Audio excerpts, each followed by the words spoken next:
Anticiper l'apparition de cas par l'information, la sensibilisation et la formation des agents de santé et des relais communautaires. Le deuxième objectif est d'anticiper sur les aspects logistiques pour le traitement des cas suspects en mettant à disposition des divers intervenants, aussi bien sur le terrain que dans la capitale économique Abidjan, du matériel de protection, des médicaments, des équipements pour les centres d'isolement, etc. Enfin, le troisième objectif est d'anticiper la confirmation de cas suspects éventuels en appuyant l'Institut Pasteur de Côte d'Ivoire. L'objectif visé est d'éviter de thésauriser les ressources, alors que des besoins pressants existent dans d'autres domaines.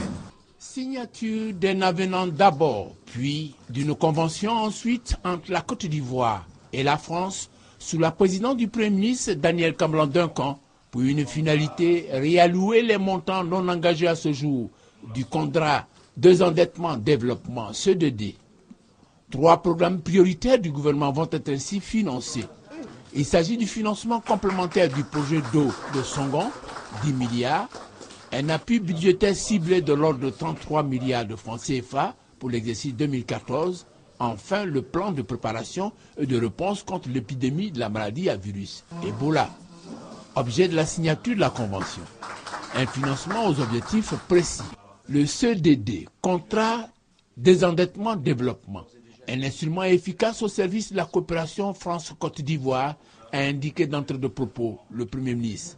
Traduction de cet état de fait, le transfert de fonds non encore alloués à la résolution d'une situation d'urgence.